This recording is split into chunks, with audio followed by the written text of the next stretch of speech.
دیکھیں جو نبی کے نفع کو نہیں مانتے کہ نبی نفع نہیں دیتا مرنے کے بعد،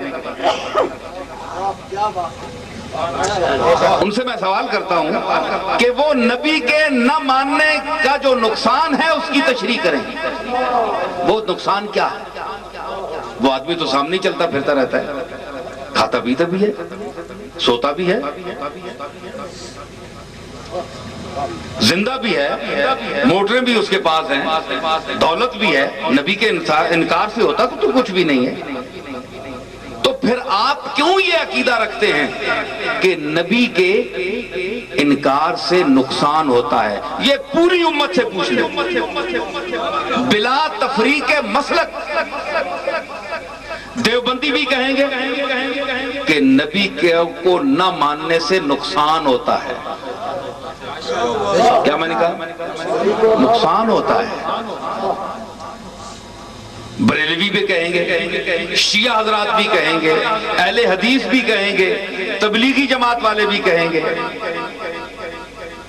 سب کہیں گے بیک زبان کہ نبی جناب محمد الرسول اللہ بشمول آپ کے تمام انبیاء کو نہ ماننے والا، انکار کرنے والا نقصان میں ہے، خسارے میں ہے۔ قرآن اس کی گواہی دے رہا ہے۔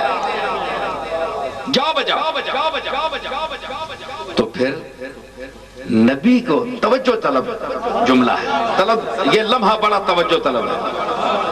میں سامعین کو ذرا بہت قریب ذہنی طور پر کرنا چاہتا ہوں کہ سب متفق ہیں اس بات پر کہ نقصان ہوتا ہے، نبی کے نہ ماننے سے نقصان ہوتا ہے۔ تو آپ یہ بتائیں کہ پھر سب نے یہ مانا نا کہ نبی کا نہ ماننا، انکار کرنا، تکذیب کرنا نقصان کا باعث ہے، اور شدید نقصان کا باعث ہے، جس نقصان کو کوئی شخص پورا نہیں کر سکتا۔ تو پھر نبی کا ماننا فائدہ مند ہوا نا؟ آج تک ہے، تو پھر اس سے بڑا کملی والا آپ کو کیا فائدہ دے کہ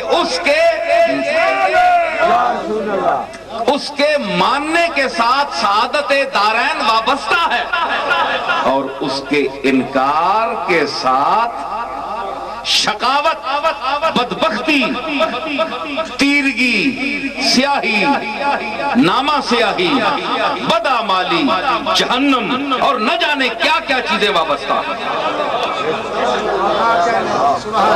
اس سے زیادہ اور کیا نفع آپ چاہتے ہیں؟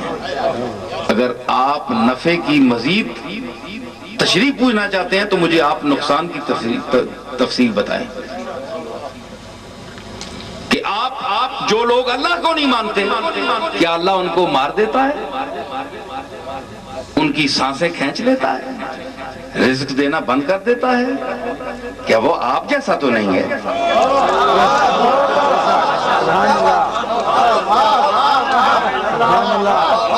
لیسا کمثلہ شیء، وہ اس کی مثال تو کوئی چیز بھی نہیں ہے۔ وہ آپ جیسا تو نہیں ہے کہ آپ کی بات نہ مانی تو آپ غصے ہو گئے۔ آپ نے اگر کچھ دے سکتے ہیں تو آپ نے دینا چھوڑ دیا۔ تو نبی سے بڑی ذات اللہ کی ہے، تو اللہ کو جو نہیں مانتے، روس مانتا ہے، جاپان مانتا ہے، چین مانتا ہے، اور بلاد جو ہیں دنیا کے کتنے سینکڑوں ہیں، یونان مانتا ہے، نہیں مانتا، وہ تصور نہیں رکھتا جو ہم اللہ کے متعلق رکھتے ہیں۔ رزق دے رہا ہے کہ نہیں؟ ہم سے زیادہ دے رہا ہے کہ نہیں؟ ان سے بچا کچا ہم کھاتے ہیں کہ نہیں؟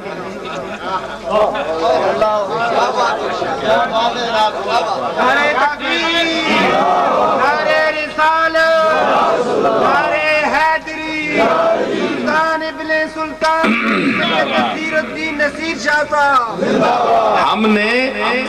ہم جو کچھ کھاتے ہیں ہمارے بھی عجیب عجیب کھاتے ہیں، ہمارے بھی عجیب عجیب کھاتے ہیں، کبھی کہیں سے کھاتے ہیں، کبھی کہیں سے کھاتے ہیں۔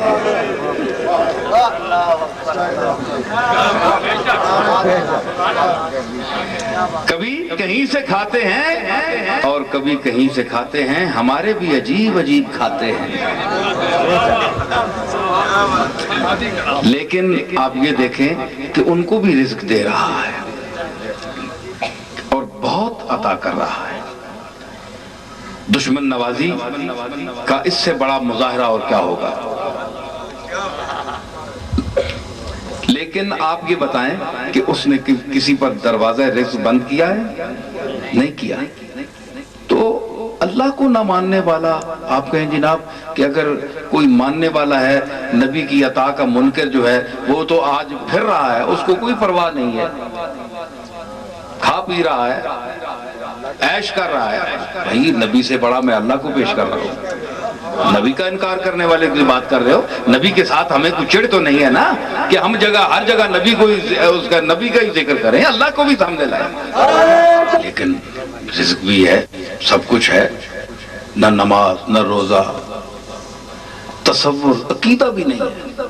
جو ہمارا عقیدہ ہے وہ چلو کم از کم نماز روزے کی توفیق نہیں ہے، عقیدہ تو ٹھیک ہو، وہ بھی بخشا جائے، مشرک نہ ہو، لیکن ان کا عقیدہ بھی نہیں ہے، پھر بھی دے رہا ہے۔ تو پھر آپ کی بتائیں کہ اللہ کا جو انکار کر رہے ہیں، برملا مذاق کر رہے ہیں، بکواس کر رہے ہیں، بکتے ہیں اللہ کے خلاف، دہریے ملحد ملاحدہ، تو ان کو اللہ نے کیا کیا؟ ان پر کون سی پھٹکار پڑی؟ ان کے تو سر کو درد بھی کبھی نہیں ہوئی۔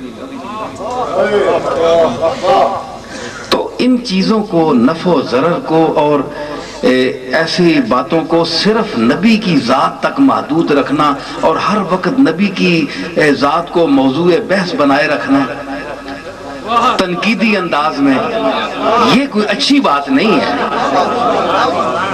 دیکھیں نا، میں اس نبی جس کے سامنے سجدہ کرتے تھے، میں اس ذات کا ذکر کر رہا ہوں، اس کا انکار لوگ کر رہے ہیں۔